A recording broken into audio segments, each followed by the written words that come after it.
Strategic Mind Show. It's me, Kimberly A. Ferguson, the host with you in mind. If you're not familiar with the show, Strategic Minds is an empowerment series designed to equip you with tools and information to improve your personal and professional lives. So make sure you share the show with your network. We've had a host of amazing guests and contributors over the past year, and our lineup for 2017 is crazy. To check out previous episodes, visit strategicminds.tv. You can also catch the show on YouTube, Vimeo, the Women's Broadcast Television Network, WBTVN.TV, the Women on TV app on your cell phones and tablets, Roku, and Apple TV. So let me tell you about our first guest, Alfred Edmond Jr. Alfred Edmond Jr., best known as an award-winning business journalist, editor and media executive with Black Enterprise, and host of the nationally syndicated radio feature Money Matters for American Urban Radio Networks, is a widely recognized expert on personal finance, entrepreneurship, mentorship, leadership development, and practical application of faith in daily living. Alfred is also co-creator of Grown Zone Relationship Education and co-author of the book Loving in the Grown Zone with his wife, Zara Green. I was so elated to have the opportunity to talk to and learn from this strategic mind. Check it out. The Strategic Mind Show is here in New York City, and I am sitting with Alfred Edmond Jr. Now, Alfred, your path and my path crossed back in 2000 at the Black Enterprise Conference. You don't know this, but I was there, and it was my first exposure to Black Enterprise in the conference. And the experience itself absolutely changed the trajectory of my career. Wow. And the reason I say that is because I was exposed to things that I just had not been exposed to before. I learned things that I didn't know. And more importantly, I had the spirit of entrepreneurism in my soul, in my gut. And it was the time that I was able to truly kind of figure out or start to plan how I was going to make my way into being an entrepreneur. So I'm really excited to have you here. Thank you for joining me. Oh, thank you for having me, and thank you for letting me know that we made a difference. We love hearing those stories. So the first thing I would like you to do is tell the audience a little bit about you. Wow. So again, my name is Alfred Edmond Jr. I'm currently Senior Vice President and Executive Editor at Large at Black Enterprise. Just celebrated my 30th anniversary at the company on March 4th. Congratulations. Yeah, it's sometimes I say wow, and other times I say wow. But it's been great. I was Editor-in-Chief for the magazine for 13 years. I was the first Editor-in-Chief for the website for nearly 3 years. Okay. The first Chief Content Officer. I've gotten to do a lot of things. The reigning social media guru at the company. So it's obviously been a big part of my life, and I just talk forever about what it's been like to work there, and particularly to work with the founder, Earl Graves Sr. His son, Earl Graves Jr. is my current boss and CEO, but I continue to edit the column for Mr. Graves, and it's hard to explain what it means, but I've been doing that for 30 years. I'm also the principal of my own company with my wife, Zara Green, A to Z Personal Growth Enterprises. I am also the host and producer of Money Matters, a syndicated radio feature for American Urban Radio Networks, public speaker, bodybuilding enthusiast. I actually competed as an amateur for a few years, so I'm still trying to figure out when I'm going to get to the gym today. That's my fun time. And just into a bunch of other things. I'm also a passionate mentor. I mentor probably at any given point in time, somewhere between 30 and 45 entrepreneurs, professionals, students, journalists, very informal, but a real strong network of people, many of whom are mentors themselves. So it's really a great thing to do. Nice. Well, I'm going to start there with mentorship and the power of mentorship. Can you tell me what led you to become a mentor? My initial passion for it was when I was an undergraduate at Rutgers. Okay. I'm a proud graduate of Rutgers University. And I was active both as a student journalist as well as a student activist on campus. Okay. And one of the things I noticed by the time I got to my third year at Rutgers was the degree to which white students at Rutgers had a very strong connection with previous graduates, alumni, especially if they got in trouble. Like I remember a fraternity on campus got in big trouble. I won't go into the details, but I remember judges and lawyers and politicians and others who were members of that fraternity obviously we're long past their undergraduate years, flying back to negotiate on behalf of their, these students, and got them from like the chapter being totally banned forever off campus to just the 2 students getting kind of suspended and then put on probation. But it was an example of how a real alumni connection could really protect you as an undergraduate. Meanwhile, as black students protesting apartheid, because Rutgers was still invested at the time, and trying to get more African American studies on campus, and all those issues that are challenges at predominantly white schools, we were operating in a vacuum, and we didn't have those connections with our alumni that I saw our mainstream counterparts had. And so I remember graduating from Rutgers and making up my mind that undergraduate students who followed me were not going to be in the dark. Okay. So I joined my alumni association literally when I got out of school, paid for my lifetime membership 3 years out, even though it was a steep, and I made it my business to go back on campus at least once a semester to help and provide internships, provide job opportunities, to do whatever I could so that they would feel like an alumni ahead of them was helping them do what students at HBCUs kind of take for granted. If you go to Spelman, all the Spelmanites are looking out for you. If you go to Howard, all the Howard alumni are looking out for you. And I wanted to establish that kind of a tradition for black alumni at Rutgers. So that's where it started. Okay. I'm a founding member of the African American Alumni Association at Rutgers, and have done a number of things, but it's all this idea that I didn't want my little brother or little sister or my son or daughter to go to a school and feel like they had to reinvent the wheel with every generation. And that grew into just mentoring in general. Now I will mentor people who didn't go to Rutgers, even though they kind of have an inside track. So that resonated with me, the mentorship piece, just because I believe in the value and the power of mentorship. And even no matter where I am in my career, I'm always looking for someone that I can pour into, but also someone that can pour into me. And that's an excellent point, because too many people look at mentorship as if they're doing someone a favor. I have such a powerful network of people who maybe when I met them, they may have been students or may have been interns or new hires at Black Enterprise, but they've gone on to do amazing things. Okay. So I just tell people, mentoring seems like there's some degree of altruism and charity to it, but you're really building a powerful network of successful people that, like you said, they can pour into you, you can pour into them. One of my rules is whoever I mentor has to mentor someone else. I have people who, for example, Tariq Muhammad, who went on to become head of AOL Black Voices, was a Rutgers student who interned at Black Enterprise, came to Black Enterprise as an editor, made it to senior management, and then went on to AOL. Now, he could do me way more favors than I could do for him. So I always tell people, you're being short-sighted if you think you don't have time for it. This is about building a foundation, a network of people that can help you as much as you may have helped them in the beginning. Absolutely. It should be mutually beneficial. Absolutely. Only healthy relationships work that way. Right. It's not a healthy relationship if it's not mutually beneficial. So just a tip for the audience. If they're looking for a mentor, looking to someone to mentor them, what are some things that they can do to establish that mentor relationship? First, you don't choose your mentors, they choose you. So just rolling up on somebody saying, I want you to be my mentor, even if they politely say okay, it's not going to happen. What happens is, I tell people, what you want to do is you want to choose your role models. And then you want to learn as much as you can about them so that by the time you cross paths with them, they choose to mentor you, but they think it's their idea. So I'll give you an example. A young lady named Sakina Spruill, who went to Rutgers as well, came in maybe 10 years behind me. I didn't know it, but she stalked me for 10 years. I mean, she joined every student organization she knew I joined on campus. She joined as an undergrad. She invited me to come speak, and I wasn't paying attention. And then next thing you know, maybe like 8 or 9 years after I met her, by the time she was a graduate, she was a business journalist. I interviewed her for a job at Black Enterprise, and later found out she had kind of laid the groundwork for that all the way. So I always tell people, do you want what a mentor has, or do you want what a mentor knows? Some people just want the swag. Some people are groupies.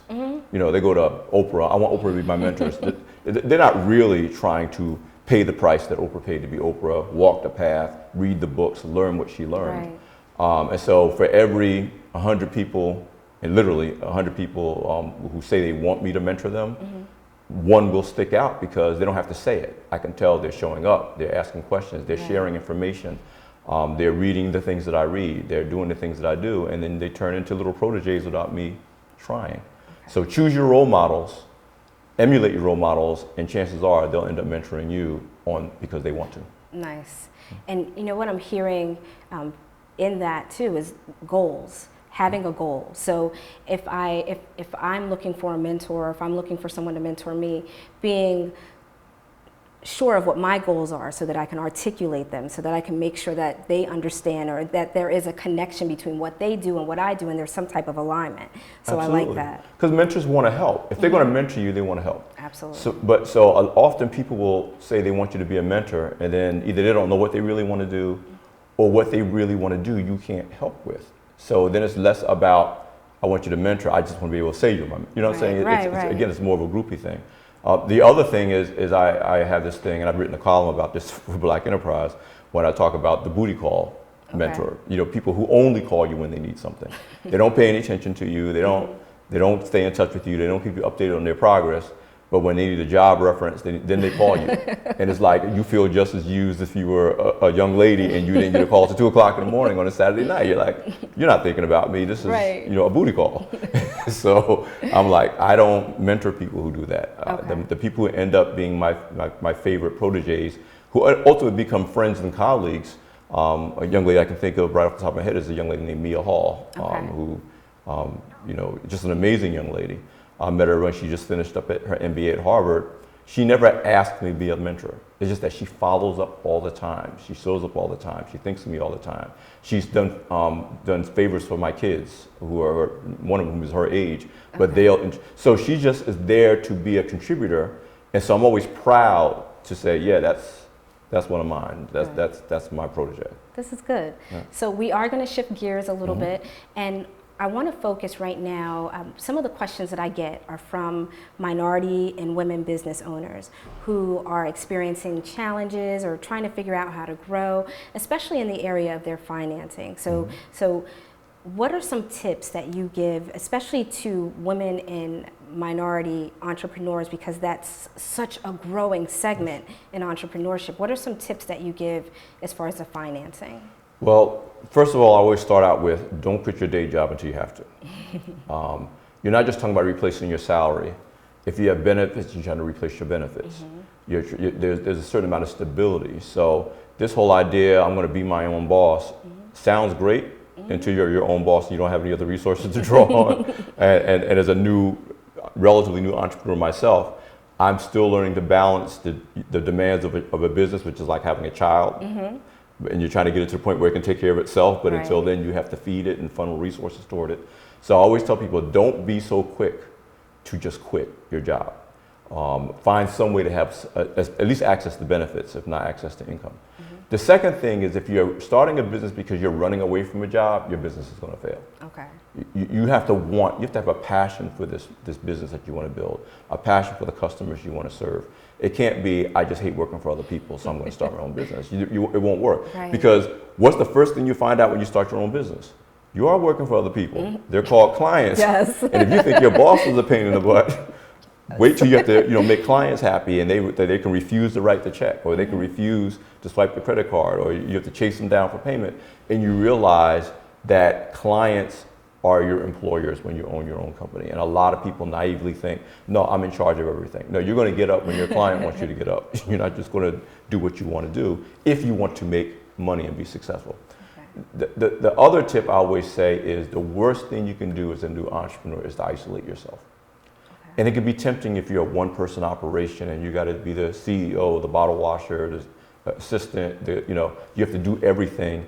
And you're concentrating on trying to make the business work, and you don't go to key conferences like the Black Enterprise Entrepreneurs Conference you mentioned. You don't go to industry events. You're not members of the whatever industry association is for your profession or your business, and therefore you're cut off from the connections, the resources, the training, the money, the sources of financing, because nobody knows you. Right. And then when you show up with your hand out and you're a stranger and nobody knows you, haven't established the relationships, it's hard for you to get people to pay attention to you. Good. So you have to make time for networking. You have to make time to see what you can do for other people, to be part of a community of entrepreneurs who want you to thrive, because if you thrive, you can do business with them. And if they thrive, they can do business with you. Absolutely. And I always tell people, you can't be fertile yourself, but operate in a desert. You want to enrich other people so they can enrich you. And I'm glad you mentioned that because of the power of networking. And that, for me, has been an area that I've continued to work on. And I've learned over the past couple of years the importance of having access to a network and being connected to other like-minded individuals. I was already a fan of going to events if I was going to learn something. I love to be in a classroom and learn something new. So I was already a fan of that. But it had to be relevant. It had to make sense. There had to be some alignment between what my goals were and the types of events I was attending. But when you talk about networking and the power and the importance of it, that absolutely resonates with me, and I'm sure it resonates with my audience because oftentimes we talk about networking and the importance and the power of it. We just had Jody Brockington on, and she spent some time talking about the power of networking. It's good to be an FOJ. Yes, it is it's very good to be an FOJ. So here's my next question, just piggybacking on that, but taking it to the next level. As a woman entrepreneur, a minority entrepreneur, how can they get connected with, let's say they want to do business with big corporations. What are some strategies or some steps that you would suggest that people take if they're a small business, but they'd like to do business with the big dogs? Well, the first thing is to really, let me back up. Okay. No matter what network you're part of, whether you're a small business owner, an executive, a professional, a student, you want a reputation as a contributor. You want to be seen as someone who's bringing something and giving something and bringing value to the table. And too many people see networking as I'm going there to get something. Gimme. It's gimme, what can you do? Can you hook me up? The whole thing. Once you become seen as a contributor, you will be invited into networks. No matter where you are, people will be attracted to you, they'll be pulling you in because your reputation, and I mean this on social media as well as traditional face-to-face networking. There's nothing more annoying to me. I follow you back on Twitter and the first thing I get is a DM from you asking me to do something. Go to my Facebook page, look at my book, download this stuff. We just met. Right. How about we just get to know each other before you start asking me for stuff? So you want to be seen as a contributor regardless. Right. So as specifically relates to doing business with corporate America, they want small businesses and vendors that solve problems for them. Again, it's a contributor.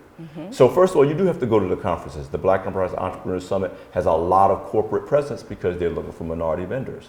But once you get in a room with whoever's in charge of their supplier diversity program or their minority vending program or their mainstream procurement program, because it's not always just the diversity, sometimes they're just looking for vendors in general, you want to be seen as someone who can solve their problems. Now, you can't solve their problems if you don't know their problems. So when you go and you're interacting with corporate executives, you should have a short list of which companies you think you can do business with, and you should know more about their company than they know. Absolutely. You should know what their latest campaigns are. You should know which products succeed and which ones fail, which ones are generating the most revenue for them. What's the new direction of the new CEO and where they plan to grow their business. So that when you come in, you're not just saying, can you give me a contract? You're saying, listen, I realize that you're trying to do X, Y, and Z, and my business has these capabilities that align with that. Can we get a meeting? Right. So your best networking happens before you get to the conference, before you meet the contact. Yes. It has to be a very on-purpose, planned, strategic thing. The other thing is I tell people, don't go to conferences just to get people to spend money with you. Be prepared to spend money with them. People will do business with people who do business with them. So if I want to do business with, say, Apple, and I know I'm going to meet somebody from Apple, maybe I don't break out my Dell computer. Maybe I leave my Dell computer home and I bring my iPhone to send the message that I'm already kind of in business with you. Little things like that can make a big, big difference. So networking is about the preparation before you get there and having a real strategic plan for what kind of conversation you want to have. Because after the business card is exchanged, if you don't have anything to say, that business card is going to get forgotten or tossed. Right. I'll let you know, I won't tell you who it is, but I know someone who, when they go to a conference, they know they're going to get a lot of business cards. They put the ones that matter in one pocket and the ones they're going to throw away in the other pocket. That's how quickly because people get tons of business cards. Sure. So this is like, I'm going to follow up. This one I may look at, but it's probably going to go in the circular file. Wow. That's because we're all being inundated with so much information and the requests, both online and offline, and you got to have some way to weed things out. So that conversation you have after you handle with a business card can mean the difference between you getting a contract, getting a client or not. Good, good. And one point that you hit that I'm an absolute fan of is doing your homework. So the research, knowing more about the company, making sure that when we're having a conversation, I know what problem I can solve for the organization. Absolutely. And being able to articulate that. So the other thing is they want you to listen. So sometimes you think you know what their problem is because of what you've read and what you've heard, but of course they got the inside track. They know that the message they may have put out in public ain't really what's going on because they can't tell you everything that's going on. Okay. So the quickest way to turn off any networking contact is not knowing how to be quiet and listen. Let them do the talking. Let them tell you their story. Let them tell you their complaints, because those will be the clues for how you can position yourself to be an asset. So again, some people think that to be a networker is to be very extroverted, to go in and glad hand and talk and let me tell you what I'm doing and let me tell you who I am. And the best networkers I find are people who can start the conversation, but then sit back, create space and opportunity. Space and opportunity is money. Create space and opportunity and let that person show you who they are, tell you what they need. They may talk enough for you to figure out you don't want to do business with them. But you networking is not all about you talking. It's about you initiating and then stepping back and letting people see where you can be of value. Because they will tell you if you give them room. Good. And honestly, I'm a testament to that because one of the organizations with which I work, it was very much like that, where I went in, I thought I knew what the problem was because of what they had put out, and we talked about that, but then I let them talk. And what I learned was the power of being flexible and being able to move. So what I realized was that the problem wasn't exactly what I thought it was, but I was flexible enough to move with them. And they said, well, can you do this? And absolutely, I can do this. So, and being able to speak to that. So I think just to piggyback on what you said, the power of flexibility is very important as well. And circling back to our earlier conversation about the strength of your network. Let's say you talk to the person and you realize this opportunity really isn't for you. That's when you kick in and you think, I can still solve their problem. In fact, maybe I can solve two problems at once. I always go back, who do I know that can solve this problem? Who would be grateful that I gave them the referral, but also will solve this company's problems so they see me, again, as a contributor and as a resource. So you got to kind of get out of, well, if I can't get this contract, I guess there's no use, this is a waste of my time. No, you still have valuable information. Now you just got to figure out who is this information of value to if it's not directly of value to me. There's nothing more powerful than whenever you walk in the room, everybody's happy you're there. Because they're like, that's the one that introduced me to this person. This person helped me get this contract. That boy, that Kimberly, whatever party we're throwing, she needs to be there. You know what I'm saying? Right. Once you get a universal reputation as a contributor, you will always be welcome. And there will be people inside corporations in particular, because you're making them look good. Every time you solve a problem, you're making them look good. Everybody that you, especially these procurement officers, because their compensation is being tied to hitting certain goals in terms of contracts and spend. So when you help them meet their goal, which means they're going to get that bonus at the end of the year, guess who they're going to look out for? If there's a contract that comes up that you may not have to know about it, they'll call you, Kimberly, I got something, I want you to have it. So this idea of networking to position yourself as a contributor, no matter where you are in life, is a powerful one that will carry you through your business, through your career, and actually through your life, because these are the same people that can write a letter of recommendation for your child to go to school, or your kids move into another city and you don't know where she's going to stay, and you can say, listen, my daughter's crazy, she's coming to that city, can you look out, you know what I'm saying? Because you're a contributor, and everybody wants to help a contributor. Nice. Well, thank you so much. So many amazing tips, and I know that my audience has taken away so much. So I thank you for taking the time to meet with me today. Well, you do great work, and I'm just glad to be on your platform because you're serving a lot of people. Thank you. Thank you. And in all you do, be strategic. No doubt. You can reach Alfred Edmond Jr. at alfred@grownzone.com. You can also connect with him via the following social media platforms. He's on Twitter, Facebook, and Instagram at Alfred Edmond Jr. My next guest is no stranger to the Strategic Mind Show, Regina Huber. Regina Huber is founder and CEO of Transform Your Performance. She's a transformational leadership coach for business women, diversity and co-creation advocate, speaker with a passion for dance, and author of Speak Up, Stand Out, and Shine. With her system, Powerful Leadership Transformation, she guides professional women to make a power shift accelerate their careers, and step into their role as leaders with a powerful mindset and presence. Hi, I'm Regina Huber, and I'm here today on Kimberly's Strategic Minds Show. I'm a transformational leadership coach and speaker, founder of Transform Your Performance, and author of Speak Up, Stand Out, and Shine, Speak Powerfully in Any Situation, a book for anyone who has something important to say. Have you ever wondered why some people get more attention than others? Why they attract more business, more clients, more success? Why they are somehow more visible, why others feel magnetically drawn to them? There are probably several reasons, but one thing is for sure. They stand out from the crowd. They differentiate themselves. They have identified their distinctive uniqueness, and they're not afraid to show it. They own and embrace their unique qualities. They are extraordinary in some way. They're not ordinary. The truth is, we are all extraordinary. But many of us were brought up to blend in. But does that really serve us? When we blend in, others get the clients we want. Others get the promotions we want. Leaders don't blend in. Leaders stand out. So today I invite you to make a list of 25 unique qualities you possess. These could be unique talents and skills, unique abilities, gifts, unique stories, personality traits, qualifications, whatever helps you distinguish yourself.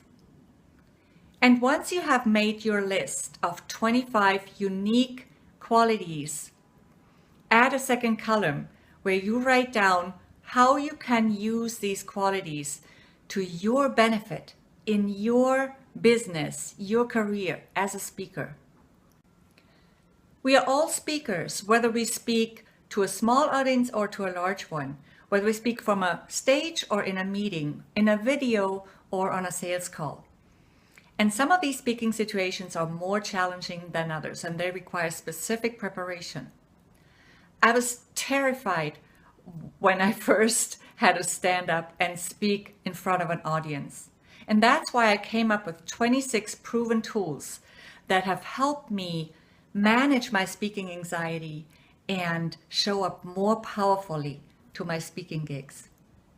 They're all in my book, Speak Up, Stand Out, and Shine. You can get it on Amazon. I wrote it for speakers like you, to your success. To find out more about Regina, check out her website, www.transformyourperformance.com. So, as many of you may know, I am a regular contributor for the Trenton 365 show with Jock Howard, which can be heard on 2 radio outlets covering the Delaware Valley region, one of which is WIMG, New Jersey's oldest radio station.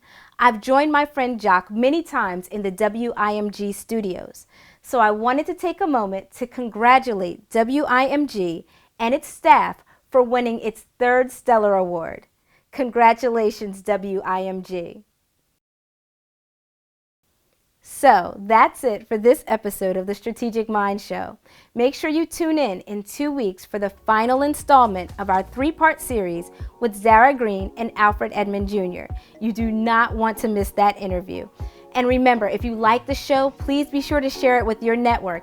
And to stay connected with us, there are many ways you can do that.